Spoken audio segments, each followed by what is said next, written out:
Hey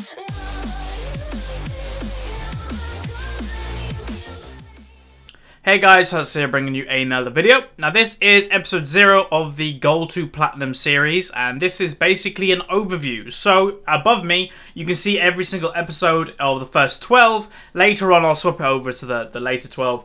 But basically what this is basically a hub that you can click on all of the videos of what you want to see, and I'm going, as the series is over, I'm going to be giving my notes, basically. What did I think people did good? What did I think people did bad? What do I think, like, the major differences of what my experiences was compared to Diamond? All that type of thing. So these videos, I've done episode 0 of the Unranked to Gold, and obviously Unranked to Gold lasted 10 episodes. And officially, this season, or this series, the Gold to Platinum lasted 24 episodes. We started on Darius top lane, and we finished on Riven top lane. And we're going to be going through some of the games. I've got some notes on my other screen, so I will be looking in this direction occasionally. But yeah, if you have not watched any of the games above me, and if you have any interest, that's what they're for. You can click on it right now. Just make sure you have annotations enabled if you're on a computer. Unfortunately, it doesn't work if you're on a mobile device. But they will be all linked down below. So there you go. So let's get started, I guess. So the first thing that I kind of noticed, honestly, with going from Gold to Platinum is there's not a lot of difference between low Gold and low Platinum. You know, we started the season or the series that the account was Gold 5 with about Gold 3 MMR, and we finished the season or series at obviously Plat 5 and with about Plat 2 MMR. So obviously we're always ahead of the where the account is in MMR, because obviously, yeah, we're climbing fairly quickly on the account. But I haven't noticed much of a difference, in all honesty. You know, between, you know, if it's Gold 3 MMR and Plat 2 MMR, I haven't noticed a lot. As I've kind of always kind of said, you won't notice major differences until you get about mid-diamond, maybe even Diamond 2, because that is when people kind of know, like, here's the thing, a lot of people know how to play the game, and they know how to play it fairly well, but they don't actually use their knowledge, because, yeah, a lot of people watch LCS, they know what they're doing, but they just can't simply do it themselves. So the first point is people picking weird champions. Now, I'm all for people having fun. Now, trust me, I like having fun. I play League of Legends to have fun. Now, one thing, just quickly before we continue, music-wise, play your own music in the background. I'm an advocate for you guys playing your own music, because I might have a different taste or whatever. So yeah, put your own music on. You can minimize the video if you don't want to see it visually, and you can just listen to it if you want to. But as I was saying, people pick weak champions. So if I've got all the matchups that I played right now on this screen. Game 1, so we're going just game 1. I played Darius top, which is not really a weird pick. It's an okay pick. It's a top laner, but I was against an Urgot. That is weird. Now again, I am an advocate for having fun, but I think there is a limit. Now, from memory of the game, because I did briefly brush over the games, I crushed him in lane. I don't think he knew Urgot at all, yet he picked it into Ranked. Now, this is one thing I have to really stress. I understand at some time or other you're going to have 0 games played on the champion Ranked, and you'll be playing it for your first time in Ranked. But what I found throughout the series is whenever I was on LoL Nexus or whatever, searching the people up, and if they've had 0 games played or 1 game played, they honestly don't really know the champion. I very much doubt they went into normal games and practiced it. I very much doubt that they have a specific rune or mastery page for it. And they just generally fed from my knowledge and my memory. The Urgot one obviously is a big example, because I don't think he was an Urgot player. And yeah, I crushed him as a Darius. And there are other examples. Another big one. So that was game 1. Another big one was my Fizz game, if I can find where that is. Game 9, I played Fizz, and I was versus a Leona mid lane. Yes, you did hear me correctly. And I crushed her. Again, it was just weird. I think she actually was a Leona player, but a Leona support player, and for some reason decided to play it mid, and it was not a good experience for her. So that is basically just point 1. To increase your chances of winning, don't pick stupid champions. You know, everybody, I believe, in the right mindset is going to be going for the win in ranks. I don't think anybody should be going into rank thinking, I want to lose, or I'm going to lose. Always going with a positive and optimistic attitude. And yeah, don't pick like troll picks, I suppose would be the word. But again, don't let that harm your fun. All I'll say is take into account there are 4 other people in your game. A lot of people kind of forget that and they don't care about it. But I don't care how my team play. They're irrelevant in my honest opinion. And that's another point later on. But I do care if I'm ruining their experience. And obviously raging, troll picking a champion, that does ruin their playing experience for them. So taking into consideration that. So that is point 1, just picking weird champions. Now, the second one is item builds. Optimization of item builds is something that you won't really see a lot in solo queue because solo queue is a bit random. But I would definitely advise everybody watching this video right now, whoever watched the series, to look up more item builds, to research your champion in more detail. The website that I use myself personally is probuilds.net. It's a website that professionals go, like all the professional accounts are scanned, and you can search for a champion, search that champion, and you can see what professionals have been doing. It's far better than, you know, any other guide site out there, really. You know, don't use Mobify. That place is bad. And a lot of people say, why is Mobify bad? Mobify is fairly bad because they feature bad guides, honestly. But say TSM or solomid.net, their guide section is actually okay. It's not the best, but it's okay. But definitely just do a bit more research because I saw some really bad builds of people, you know, building a frozen or a frozen gauntlet first, whatever that's called. I can't remember what the item's called. I've called it frozen gauntlet, but I saw that build first on a game. It was just a bit meh. People building double attack speed slow in the early stage of the game, so they had like a frozen heart and a Randuin very early on into the game, which you don't need. So yeah, I would definitely just advise everybody to just do a bit more research, even if it's just 10 minutes per champion. That will help you. You know, if you're thinking about picking up a new champion, go onto probuilds.net, put in the champion name, and see what professionals have been doing. And that goes with runes and masteries as well, because again, some of them were a bit odd, especially I'd say the masteries area. You know, I saw some weird masteries of people going, you know, splitting up all their 30 points into the 3 trees. So you had like a 9 something. It was just fairly odd. So just do a bit more research. That is a big one. The next one is fancy play, or you know, people wanting to do more than they actually can do. So throughout the series again, I saw people try to pull off things that they honestly just couldn't pull off. I understand watching streams or LCS kind of makes it like, oh, I'm going to try this. But in solo queue, you do not need to play fancy.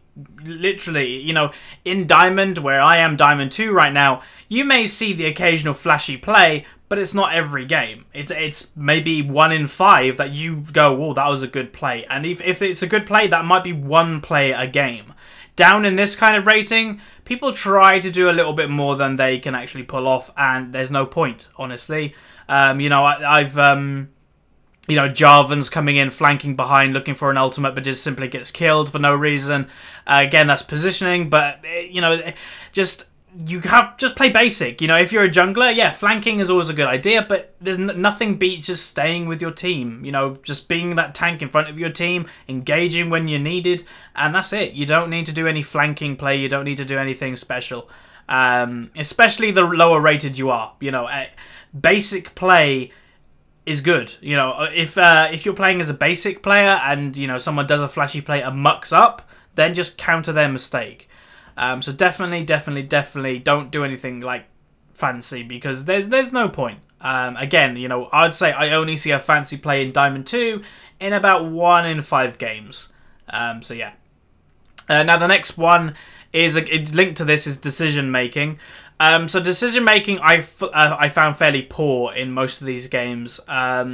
Just generally, obviously, solo queue is not a great place for decision making, because Decision making kind of comes with communication of, oh, are you all on the same wavelength or anything like that. So take this like point with a pinch of salt, I suppose, but individual decision making I think was very poor, and this mainly goes to when people should group, when people should take objectives, and when people should be going for trades or all-ins.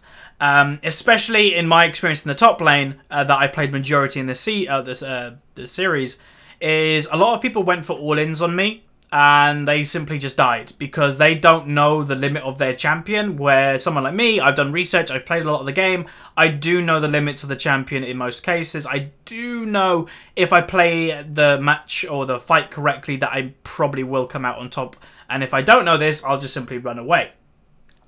So, decision making is something that I can't really teach per se. It comes over time of just playing the game.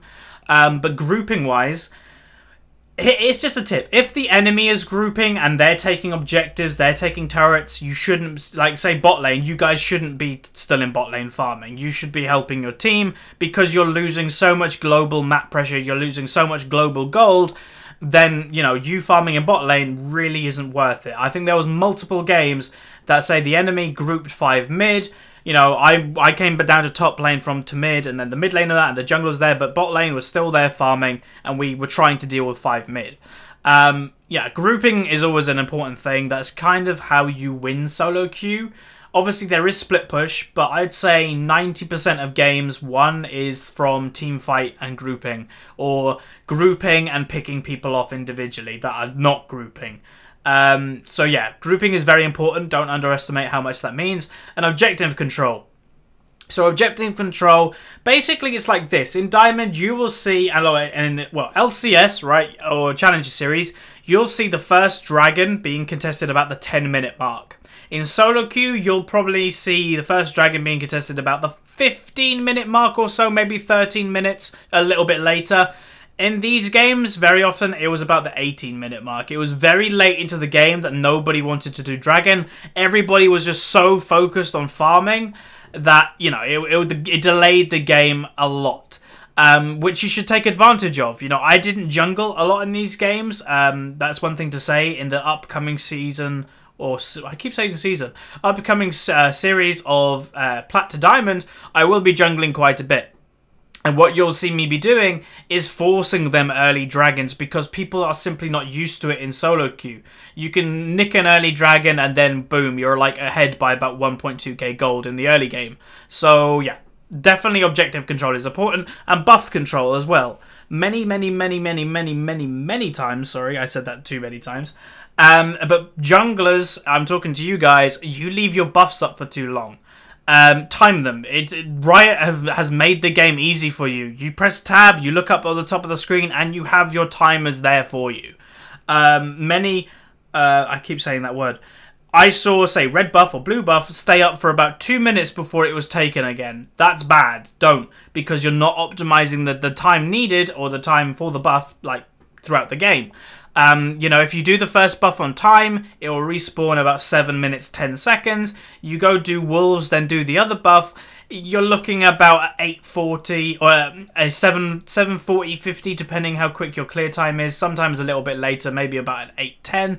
But yeah, definitely pay more attention to when your buffs are coming up, because obviously you can counter it in the fact that if everybody's like, oh, it's 7 minutes 10, the jungler's going to be at their buff right now, you can just go do a gank at that time, and sometimes you can pick off a kill because people don't expect ganks at 7 minutes 10. But yeah, definitely just notice your buffs a little bit more. Linking to the point I said earlier, knowing their limits and getting outplayed. So one thing I can't really not say it, like I have to kind of say it. Yes, I am a diamond player, so there were points that I just simply outplayed people. That's just obvious, you know, just getting that little hit in here and there. All I'll say to that is there's not much to say, you know, I'm just simply better than a lot of these people because I have played the game much longer, I have a better understanding, etc. But I had to, like, say that because obviously that is part and parcel why I climbed so quickly. One thing I will say with knowing their limits about trading, and if you don't know what trading is when you're not actually going in for a fight or you're not really going in for a kill. You're just touching each other like every now and then, just killing or like chopping down each other's health, and that's what you call trading.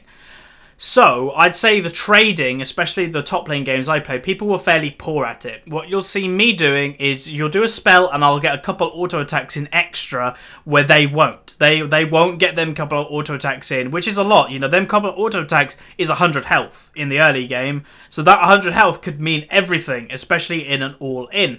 So try and get them couple of auto attacks in when necessary, because a lot of, as I said, a lot of people just didn't. They did their spell and then they moved back out. They didn't go in for an auto attack. Especially, I think I played against a Riven that did this. Yeah, Riven in game 5, I played Gragas, and I recall that obviously Riven's passive is an auto attack buff after using a spell, and I remember she actually didn't use it correctly. So yeah, notice auto attacks do a lot of damage in any lane. You know, if you're mid lane, auto attack your enemy champion. Bot lane, auto attack the enemy champions, and top lane again. So that's pretty much that part. And I think that's pretty much everything. It's just, you know, lack of understanding is a big one of when people don't really know what they should be doing at what time. Oh yeah, I need to swap over to this point here. There you go. There is now game 13 to 24. But yeah, people don't really know what they should be doing a lot of the time. And I think that comes with a lot of people picking champions they don't really know. Because I can speak from experience. If I'm playing a champion that I personally love and I'm playing it, you know, I know what I'm doing on the champion. I don't have to think about what I'm doing champion-wise because I know all of its spells inside and out. Then I can just focus simply on what I'm doing in the game. I think many of these people didn't really know about the champion they were playing, so they were so focused on, you know, what does my spells do? I need to land my spells, and they weren't just subconsciously thinking it. I think that's where their lack of understanding in the game kind of came in. But if we just flip over now to what I felt went well, obviously we've just got out the way the bulk of what I think people needed to improve on and what I noticed. People did well. My experience was fairly good. I would say, you know, people ask me all the time, where's the most toxic place in solo queue or, you know, whatever. I can't speak for very low bronze, or bronze really in general, because I've never been bronze. But I would say the most toxic experience I personally have had in solo queue is Platinum. Platinum and High Diamond, or, well, Platinum, or mid-high Platinum, low Diamond, and High Diamond. Mid Diamond's fine. Gold is actually really nice. If you want a nice experience playing ranked, Gold is generally okay. Obviously, there will be exceptions. You know, the person just about that to type that comment saying, no, Gold is trash. There are exceptions. People do have bad games, etc. But Gold is generally nice. I've had that experience now on 3 accounts. Obviously, I've got 2 Diamond accounts, and I've got now this 1 Plat 5 account. And I had an okay experience in Gold on all of them. Definitely all of them, Plat was the worst. Because basically, who wants to be Platinum?